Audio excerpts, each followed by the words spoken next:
ये किसका, SDM sir का स्टेटमेंट है। कब तक पता बंद रहेगी इनको भी नहीं पता। आई बात समझ में। शासन के निर्देश के आधार पर आगे की कार्रवाई की जाएगी। अब शासन तो 1 महीने 2 महीने 3 महीने 4 महीने इतने में तो औलाद फेल हो जाए कि भैया हमने फीस भरी थी लेकिन अब 3 महीने 4 महीने लाइब्रेरी नहीं खुलेगी, आप अपनी फीस लो वापस। मैं तो ये कहता हूँ सीधी स्पष्ट बात है, तुम्हारा मन कह रहा अंदर से कि नहीं सर मैं तो फीस लूंगा, तो जाओ छाती चढ़ जाओ, मैं तो ये कह रहा हूँ। और कि नहीं नहीं लेना तो कोई दिक्कत नहीं, अपने घर शांति से पढ़ाई करो। हाँ तो प्यारे कप्तान, आज के इस वीडियो में आप सभी का स्वागत है। और आज के इस वीडियो का मेन मुद्दा क्या भैया, जो बच्चा एमपीपीएससी की तैयारी कर रहा है वास्तविकता में सारे दुख दर्द तकलीफ पीड़ा तो उसी को हो रही है, बाकी इस संसार में दुनिया में किसी को तकलीफ हो ही नहीं रही है। वास्तविकता तो ये है, कोचिंग है वोचिंग है सब बढ़िया पैसा कमा रही है, बस बच्चा परेशान है। बच्चा क्यों परेशान है, एक टाइम था जब बच्चे को पढ़ने का मन नहीं करता था लेकिन जबरदस्ती घर वाले पढ़ाते थे, और आज ये कंडीशन है कि बच्चे का मन ऐसा करता है कि मैं पढ़ लूं मेरे अगले महीने एग्जाम है, लेकिन परिस्थिति घड़ी में कोई नगर निगम आ जाता, घड़ी में कोई अधिकारी आ जाता, घड़ी में कुछ लाइब्रेरी गिर जाए, छत गिर जाए, बच्चा डूब, मतलब इतने सारी समस्या आ रही है कि बच्चे का मन चाह के भी हो पढ़ने का तो भी नहीं पढ़ सकता। खास करके एमपीपीएससी वालों के ऊपर तो पहाड़ ही टूट पड़ता हमें से। अभी अभी देखो जिन बच्चों का एग्जाम है जस्ट 1 महीने बाद उनके ऊपर कितना बड़ा पहाड़ टूट पड़ा। आप अगर एमपीपीएससी की तैयारी करो तो पूरा वीडियो जरूर देखना। हाँ लेकिन ये वीडियो कंटिन्यू करूं बाद में फ्लो टूटेगा, इससे अच्छा मैं पहले एक जानकारी देना चाहता हूं आपको। वो जानकारी सुन लो क्या है। वो जानकारी ये भैया कि आप जानते होंगे पीडब्ल्यूएमपी एग्जाम वाला आपके लिए क्या बेच लेके आया, अभी उनपे डिस्काउंट चल रहा है तो बेच लिखा है। 4 बेच के बारे में मैं जानकारी देना चाहता हूं आपको। एक बेच है इनका सर्व सक्षम एमपीपीएससी फाउंडेशन बेच, जिसकी प्राइस कितनी है 9,999, लेकिन आपको ये 3,999 में मिल रहा है। अभी इसके ऑफर चल रहे हैं और इसमें भी और डिस्काउंट चाहिए तो आप मेरा कूपन कोड यूज कर देना तो उसमें और डिस्काउंट मिल जाएगा आपको, ठीक है। वो डिस्क्रिप्शन में दे रखा है मैंने। इसके अलावा होता भैया सर्व सुरक्षा मध्य प्रदेश वन रक्षक जेल प्रहरी और क्षेत्र रक्षक एमपीपीएससी बेच 2024-25 जो बेच है, इसका लिंक भी डिस्क्रिप्शन में। ये बेच कितने का 2,999 का, लेकिन आपको ये मात्र 999 में मिल जाएगा। अगर चाहो तो परचेस कर सकते हो, कूपन कोड लगाओगे और डिस्काउंट मिल जाएगा। 9,999 से भी कम में मिल जाएगा ये आपको, ठीक है। जिसके बाद बात करें भैया एमपीपीएससी स्पेशल बेच 2024, ये है 2,999 का, लेकिन अभी आपको ये मिल रहा है 999 में, और कूपन कोड यूज करोगे मेरा तो और डिस्काउंट मिल जाएगा इसमें, मतलब 999 से कम में मिल जाएगा। एमपीपीएससी 2024 मेंस टेस्ट सीरीज, इसकी प्राइस एक्चुअल में कितनी 2499, लेकिन अभी ये 999 मिलेगी। आप मेरा कूपन कोड यूज करेंगे तो आपको और डिस्काउंट मिल जाएगा। और हाँ एक जानकारी और मैं देना चाहता हूँ, इन सबकी लिंक मैंने डिस्क्रिप्शन में दे रखी। जो बच्चा किसी भी एग्जाम की तैयारी कर रहा है इनमें से बताया गया एग्जाम में से, तो आप इनमें बिल्कुल जुड़ सकते हैं। बाकी अपने विवेक का यूज करो कि क्या अपने लिए सही है क्या गलत है, तो आप बिल्कुल अपने विवेक का यूज करके इसमें जुड़िए और मैं चाहता हूं कि अपने जीवन में सफल होइए। लेकिन अभी बात मुद्दा ये नहीं भैया सफल तो हो जाए, पर मेन मुद्दा यहाँ उठता है क्योंकि हम कोर्स खरीद ले पढ़ ले सारी दुनिया काम कर ले, पर यहाँ जाके सरकार के वहां जब घुटने टेकने पड़ते हैं ना तो ये सही बात है। आई बात समझ में।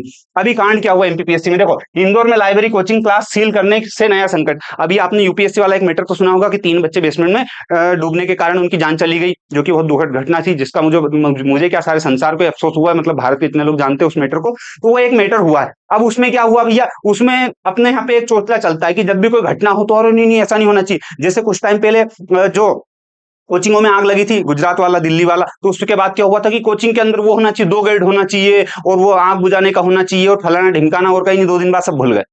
यही बात समझ। लेकिन अभी वास्तविकता में क्या है भैया, अब बेसमेंट के अंदर क्या है, तो अब बेसमेंट के अंदर वो बच्चे जैसे दिल्ली में डूब के मारे, अब यहाँ पे सारी कोचिंग इंदौर में बंद की जाए धड़ल्ले से, ये बंद करो ये बंद करो ये बंद करो, लाइब्रेरी कोचिंग सब बंद करो। इनको सिर्फ ये कोचिंग दिखती, बहुत सारी लाइब्रेरी आज भी मैं बताऊं, चलो तुमको अभी ये दिख रहा है ठीक है, अभी तुमको बेसमेंट दिख रहा है उसमें पानी भर जाएगा, लेकिन बेसमेंट के अलावा भी तो समस्या है। बहुत सारी लाइब्रेरी में आप जाओ, लाइब्रेरी पता है वो जो चद्दर होती है ना, चद्दर उसके एंगल पे गाँव में जो होता था ना एक कि भैया 4 एंगल खड़े कर दिए उसके ऊपर चद्दर रख दी, ऐसे लाइब्रेरियां चल रही हैं। लाइब्रेरियों का नाम लूंगा तो फोकट मेरे ऊपर केस करेंगे, उससे कोई मतलब, लेकिन चल रही है लाइब्रेरी, उन पे भी तो कार्रवाई करो। करी है कुछ पे लेकिन सब पे नहीं करी, सब पे करो ज्यादा बेटर रहेगा। अब बात करें भैया किसकी, इंदौर में लाइब्रेरी कोचिंग क्लासेस सील करने से नया संकट। संकट क्या आया, संकट आया एमपीपीएससी के बच्चों पे खास करके।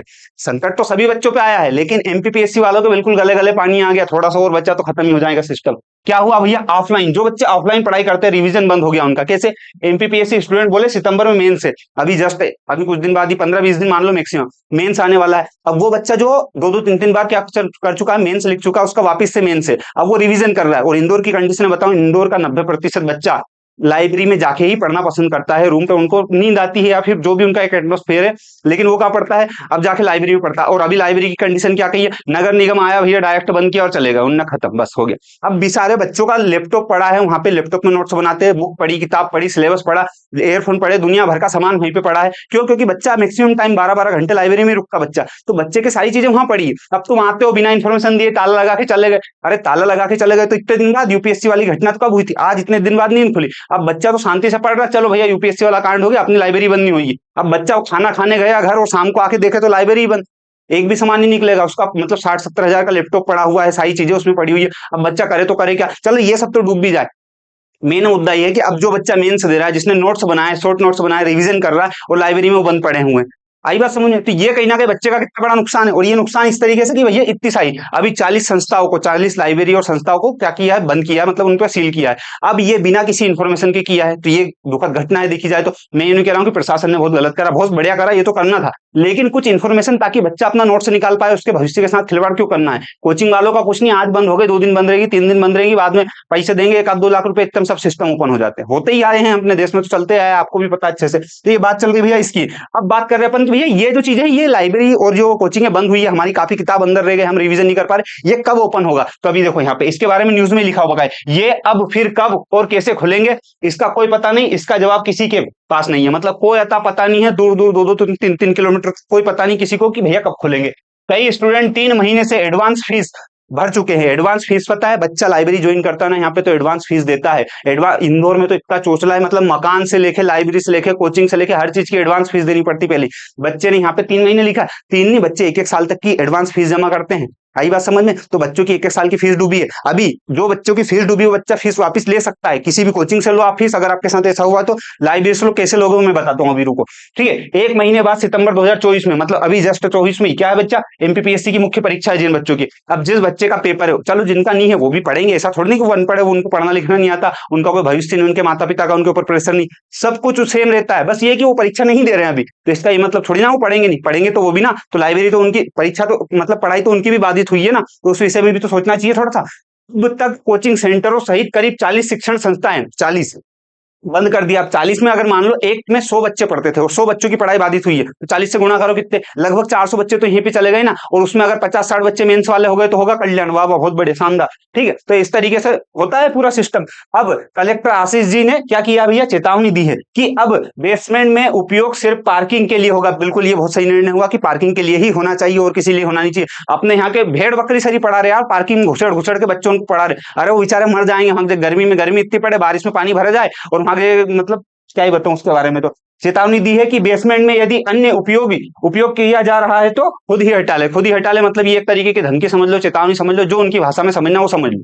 ठीक है, हल्के में बिल्कुल मत लेना, पट कौन सा, कलेक्टर का। ठीक है, तो वो जरा देर लगेगी, बंद कर जाएंगे, कनपटी स्टार्ट कर जाएंगे, फिर उनसे मत कहना सर तुमने ऐसा क्यों करा, कर जाएंगे उनका मन भैया, उनने स्पष्ट तो कह दी तुमसे खाली कर लो, और फिर भी तुम भेड़ बकरी सारी बच्चे उनको उसमें ठूस के पढ़ाओगे। कोचिंग वालों को बोल रहा हूँ, उसमें ठूस के पढ़ाओगे, लाइब्रेरी वाले उसमें ठूस के पढ़ाओगे, तो वो तो आएंगे एक दिन टीम टप्पर सब ले ही जाएंगे फिर तुम्हारे।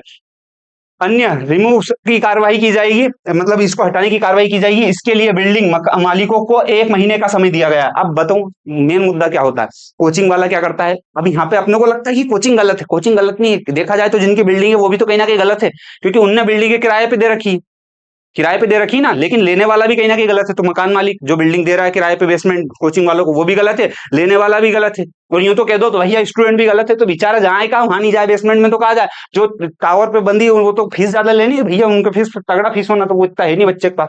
ठीक है, इस तरीके से अब आप लोगों की राहत के लिए क्या किया भैया, कलेक्टर ने कहा है कि स्टूडेंट की सुविधा के लिए भौरकुआ पर जल्द ही सरकारी लाइब्रेरी खुलेगी। लेकिन वो सर मैं आपकी बात मानता हूँ, बिल्कुल आपकी बात से मैं सहमत भी हूँ, और आपका ये जो कदम है बहुत सराहनीय कदम है, मतलब मैं इसकी वो भी करता हूँ कि भैया बहुत बढ़िया डिसीजन है ये, तो ये काफी टाइम पहले हो जाना चाहिए था। लेकिन दिक्कत ये है, समस्या ये है कि अभी जिन बच्चों का एग्जाम आ रहा है, जिनका पेपर है, जिनकी सारी चीजें आ रही है, वो क्या करेगा उस बच्चे के साथ क्या। अब बहुत सारे बच्चे ऐसे जो लाइब्रेरी में गए, उनका लैपटॉप ही चोरी हो गया, लेने गए जब तक सीज कर दिया था, तो कहीं का बच्चा लेके चल गया, वो चोरी हो गया, तो उसका कौन जिम्मेदार बेचारे होगा। तो ये आपका जो कदम है बिल्कुल सही साइड सिस्टम है, उसका तो कोई दिक्कत नहीं है।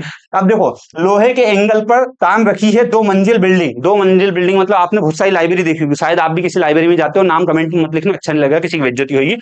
बिल्डिंगों में क्या कर रखा है, लोहे के वो एंगल टांग दिए, उनमें 2-2 फ्लोर बना दिए, लाइब्रेरी लाइब्रेरी भैया, उसमें एसी लगा दिया, पंखा लगा दिया, कूलर लगा दिया, जना भर की चीजें लगा दी, और थोड़ा सा गादी आदि लगा लोगों के ना, टेबल कुर्सी लगा के लाइब्रेरी बन गई। अब कहीं के दिन एक एंगल ही टूट गया, या बारिश जोर से आ गई, हवा जोर से आ गए, तो सारी चद्दर सही टूट जाएंगे। अभी तो वहां 3 बच्चे भरे, कहीं के दिन वो मान लो ऊपर वाले फ्लोर पे बैठे और एक आधा एंगल ही टूट गया, कुछ हो गया गड़बड़, तो बस हो गया बंटा ढाल। फिर वापस वही, फिर वो रापट टोला होगा जो अभी हो रहा, बेसमेंट बंद कर रहे हैं, ऐसे ही जा जाके वो फिर चद्दर बंद करेंगे, तो उससे क्या हो जाएगा। पहले भी तो वो आग में बच्चे जले थे वहां दिल्ली में और गुजरात में, जब जब भी तो बंद करा था, क्या हुआ उसका, कुछ नहीं हुआ।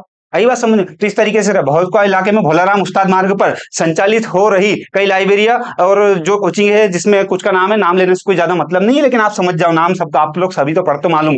अब बच्चों का दुख देखो, एक्चुअल में जो बच्चे पढ़ रहे हैं उनका दुख क्या भैया, जिस दिन लाइब्रेरी में कार्रवाई हुई, कार्रवाई मतलब आखिर सारा सिस्टम बंद हुआ, मेरा लैपटॉप और किताब और हेडफोन रखे हुए थे। अब बच्चा क्या करता है, लैपटॉप किताब हेडफोन सारी चीजें वहीं रखता है, बस रूम पे खाना खाने आता है 2 मिनट के लिए, मतलब आधे घंटे के लिए वापस चला जाता है। ठीक है, मैं शाम के वक्त लाइब्रेरी आता हूँ, इसलिए तब मौजूद नहीं था। अब वो शाम को आया जब मौजूद नहीं था, मेरी किताबें और हेडफोन नहीं मिले, साल भर में मैंने जो नोट्स बनाए थे वो भी गुम हो गए। अब वो बेचारे का नोट्स, चलो लैपटॉप का तो ऐसा है यार, एक बार वो देखो शकल से आदमी, स्टूडेंट तो रहते ही गरीब है, चाहे कितने रईस घर का हो, गरीब रहेगा ही रहेगा, आई बात समझ में। तो स्टूडेंट तो रहते ही गरीब है, चलो लैपटॉप फिर भी चला गया, लेकिन उसकी मेहनत देखो ना, साल भर के नोट्स चले गए, उसका क्या करेगा वो बेचारा, उस चीज का क्या कर सकता है। ठीक है, नोट्स चले गए, हॉस्टल में पढ़ाई नहीं होती है, इसलिए उसने क्या किया था, लाइब्रेरी ज्वाइन की थी, अब ना घर का ना घाट का रहे। बिल्कुल सही बात, किधर कहीं नहीं रहा आदमी। 1 साल के नोट्स को अब 1 महीने में कैसे बना लेगा। अगर मान लो इस बच्चे का गलती से मेंस हुआ, तो तुम कल्पना कर देखो 1 महीने में क्या कर लेगा ये तो वही विनेश फोगाट जैसी हरकत हो गई ना। मतलब विनेश फोगाट के साथ जो अभी ओलंपिक में हुआ भैया, कि तुम्हारा 100 ग्राम वजन ज्यादा है, लो सा हो गया वांटेड हाथ। मतलब मेहनत में कोई कमी नहीं, बचपन से मेहनत करी, सारी चीजें करी है, 4 साल इंतजार किया ओलंपिक का, और वहां जाके 100 ग्राम वजन ज्यादा तुम्हारा। अरे मुंह फाड़ दे जरा सी देर में, इस तरीके से ये बच्चे उनके साथ हो गया। कुछ नहीं मेहनत करी, जरा जरा ताला लगा के चलेगा, ताला लगाओ तुम, लेकिन इन्फॉर्मेशन तो दो, बच्चों के साथ इतना इतना गलत भी नहीं होना चाहिए। इसमें ना कोचिंग का नुकसान हुआ, कोचिंग को पैसे का नुकसान होता, वो कोई वास्तविक का नुकसान नहीं होता। ना कोचिंग को नुकसान, ना बिल्डिंग मालिक को नुकसान, ना किसी और को नुकसान, सिर्फ नुकसान एक बच्चे का हुआ। किस बात की भड़ास निकाली जा रही है, मेरे को तो ये समझ में नहीं आता। और यहाँ पे आता भैया, यहाँ ज्यादातर बच्चे अपनी पढ़ाई के लिए लाइब्रेरी ही डिपेंड रहते हैं। बिल्कुल जैसा मैंने बताया, 90% बच्चा, हमारी कोचिंग में टेस्ट सीरीज चल रही थी, 2 महीने के बाद एमपीपीएससी का 2024 मेंस का एग्जाम है। हमारे कई साथियों ने स्टडी मटेरियल कोचिंग लाइब्रेरी में रखा है थे, 2 दिन हो गए हैं, आगे के लिए किसी तरह की जानकारी नहीं दी गई है। मतलब अब इसके किताब, अभी ये बच्चे को मान लो मेंस है, अब ये किताब सारी वहीं पड़ी है, अब क्या करे, नहीं करे क्या, जाए तो जाए कहाँ। अब 2 दिन से तुम वहीं पड़ी हुई है, अब पूरा मेंटली सिस्टम गड़बड़ाएगा कि नहीं गड़बड़ाएगा। मतलब क्या चाहता क्या, मेरे को समझ में नहीं आता। अपने देश की जो सिस्टम है उसमें चाहते क्या, जैसे विनेट फोगाट वहां पे बेहोश हो गई अपने ओलंपिक के वहां पे, जब उनको जानकारी मिली, मालूम पड़ी कि मुझे अब डिस्क्वालीफाई कर दे, तो बेहोश हो गए। वैसे ये सब बेचारे बेहोश हो जाए, क्या करे, चित्त हो जाए, इनको सूझ नहीं पड़ने दोगे, क्या करने दोगे। तो इस तरीके की चीजें हैं, इन पे ध्यान देना चाहिए। लेकिन हाँ, अभी एक मैं जानकारी आपको ये देना चाहता हूँ, जितना भी बच्चे ऐसे हैं जो चाहते हैं कि भैया हमने फीस भरी थी, लेकिन अब 3 महीने 4 महीने लाइब्रेरी नहीं खुलेगी, आप अपनी फीस लो वापिस। मैं तो ये कहता हूँ, सीधी स्पष्ट बात है, आपका क्या कसूर है, मैं ये कहता हूँ। मैं ये नहीं कह रहा कि जाके लो इसे, आपको उचित लगे लेना तो लो। ऐसा नहीं कि सीनो भैया ने कह दी चलो रे फीस लेंगे, सीनो भैया कह देंगे काम पूछ जाओ, तो ऐसा हो रहा है क्या। मैं ये कह रहा हूँ, तुमको उचित लगे, आपको उचित लगे कि नहीं हाँ सर हमको लेनी चाहिए तो लो, नहीं तो मतलब मैं कोई भड़का नहीं रहा हूँ, नहीं फीस लेके आना, नहीं तो कहीं ना कहीं लेना हो तो लो, नहीं तो भले मतलब तुम्हारा मन है, तुम्हारा मन कह रहा अंदर से कि नहीं सर मैं तो फीस लूंगा, तो जाओ छाती चढ़ जाओ, मैं तो ये कह रहा हूँ। और कि नहीं नहीं लेना तो कोई दिक्कत नहीं, अपने घर शांति से पढ़ाई करो। अब देखो यहाँ पे वैकल्पिक व्यवस्था नहीं होने पर छात्रों की फीस लौटाने के दिए निर्देश, किसने दिए भैया, एसडीएम घनश्याम धनगर जी ने जो अभी निर्देश दिए हैं। इसमें अब आप भी याद रखना कि जो बच्चा अभी पीएससी की तैयारी कर रहा है वो इसी पोस्ट पे जाएगा, और इनका निर्णय जो रहता है कहीं ना कहीं इनके पक्ष में है, तो मैं बिल्कुल उसके सराहना करता हूँ कि सर अच्छा है आपने कम से कम ये तो दिया, काफी जो गरीब बच्चे उनको राहत मिलेगी। भैया एसडीएम धनगर जी ने कहा है कि दिल्ली की घटना के बाद शहर में इस तरह की घटना को रोकने के लिए भौरका, नौलखा, गीता भवन आदि शैक्षणिक गतिविधियों को इलाकों में जांच की गई है। यहाँ बेसमेंट में कोचिंग संचालक, लाइब्रेरी और शैक्षणिक संस्था चल रहे थे। ठीक है, करीब 40 संस्थाओं को सील करने की कार्रवाई की गई है। इसमें इसमें मुख्य रूप से ड्रेनेज सिस्टम, फायर सेफ्टी और इलेक्ट्रिकल सेफ्टी। मतलब अभी एक यूपीएससी का तैयारी कर रहा बच्चा वहां पे दिल्ली में करंट लगने से मर गया, तो वहां पे इलेक्ट्रिक सिस्टम के कारण से मरा था। ठीक है, वहां पे जब दिल्ली में आग लगी थी बहुत सारे बच्चे जल के मर गए थे, तो अपने फायर सिस्टम की वजह से मरे थे। तो ये 3 चीजें ऐसी मेजर जिससे अधिकतर बच्चों की जान जा सकती है। ठीक है, इसलिए वो चेक की जा रही है यहाँ पे। इन तीनों पॉइंट को ध्यान में रखकर कार्रवाई की गई है। ये सभी संस्था तब कब तक बंद रहेगी अभी पता नहीं है। ये स्टेटमेंट किसका है, ये किसका, एसडीएम सर का स्टेटमेंट है। कब तक पता बंद रहेगी इनको भी नहीं पता। आई बात समझ में। शासन के निर्देश के आधार पर आगे की कार्रवाई की जाएगी। अब शासन तो 1 महीने 2 महीने 3 महीने 4 महीने इतने में तो औलाद फेल हो जाए। पहले तो वैकेंसी एक बार कैंसिल हो तो पता नहीं अगले बार कब आती है। तो यहाँ पे ये कार्रवाइयों क्या करेगा आदमी, कम से कम बच्चों का जो सिस्टम बिगड़ा है वो उसका जिम्मेदार है कौन। तो भैया अगर आपको लग रहा है, तो इनने स्पष्ट बोला भैया कि अगर आपको लग रहा है वैकल्पिक व्यवस्था नहीं है तो फीस वापस हो। मतलब इनका कहना यह है कि कोई भी कोचिंग, कोई भी लाइब्रेरी आपने ज्वाइन करी, अब मान लो कि 2-3 महीने के लिए सीज हो गई, वो तो लंबा ही जाएगा, सीधी बात है। ऐसा नहीं 15 दिन में सब खुल गया, लंबा जाएगा। कार्रवाई अभी चल रही है, अभी स्टार्ट है, रनिंग में है। तो अब मान लो 3 महीने के लिए बंद है, कोई लाइब्रेरी वाला बोल देगा 3 महीने की फीस तो तुम्हारी होगी बराबर। बिल्कुल, तुम चाहो तो, मैं नहीं कि जाओ ही सही, तुम चाहो तो अभी जा सकते हो कोचिंग या लाइब्रेरी के पास कि सर आप हमें कहीं और स्पेस दो जहां हम पढ़ सके। स्पेस नहीं दे पा रहे हो, टीचर नहीं दे पा रहे हो या कुछ नहीं कर पा रहे हो, तो आप हमारी फीस दो, बात खत्म। अगर नहीं दे पा रहे तो सीधी बात है, जिनने स्टेटमेंट दिया उनके पास ही जाओ ना। कोई कंप्लेन नहीं लिख रहा तो जिनने स्टेटमेंट दिया उनके पास ही जाओ, सर आपने स्टेटमेंट दिया था, ऐसा ऐसा हो रहा है हमारे साथ, क्या करे, चले जाओ। मैं तो ये कह रहा हूँ स्पष्ट बात। वो जान से थोड़ा ना मार देंगे तुमको। जो सर ने बोला है वही अपन मांग रहे ना उनसे। तो जिस बच्चे के साथ बहुत ज्यादा कंडीशन बिगड़ी है, जो इस तरीके से फंसा, वो जाना चाहिए तो जा सकता है। बाकी ऐसा जरूरी नहीं कि मेरे कहने पे हर व्यक्ति वहां जाए कि वहां जाएंगे हम तो फीस लेंगे। अरे दादा, मेरे घर वाले नहीं आएंगे जेल में टिप्पण लेके यार। आई बात समझ में? तो इस तरीके का पूरा मैटर है। जो एमपीपीएससी के बच्चे तैयारी कर रहा है उसके साथ इस तरीके से पूरा सिस्टम हुआ है, जो मैंने आपको बिल्कुल शॉर्टली एक्सप्लेन कर दिया है। ठीक है, अब आप में से कोई भी बच्चा एमपीपीएससी वगैरह की तैयारी कर रहा है तो मेरे चैनल पे और भी वीडियो बने हैं, उनको चाहो तो आप देख सकते हो। चलो धन्यवाद, जय हिंद जय भारत, इतना झेल लिया इसके लिए थैंक यू। बाकी हाँ, मैं एक चीज और कहना चाहता हूँ आप लोगों से, आप किस एग्जाम की तैयारी कर रहे हो ये कमेंट करके बताना। दूसरी बात, आपने अभी तक प्री निकाला है कि ये कमेंट करके बताना। और तीसरी बात ये भैया कि ये जो हो रहा है इसमें सबसे ज्यादा नुकसान किस चीज का है ये बताओ मुझे। सरकार का नुकसान है, अधिकारियों का नुकसान है, मकान मालिक बिल्डिंग मालिक का नुकसान है, बच्चों का नुकसान है, या किसी और का नुकसान है? किसका सबसे ज्यादा नुकसान है वो बात मुझे कमेंट करके बताना। धन्यवाद, जय हिंद जय भारत, इतना झेल लिया इसके लिए थैंक यू।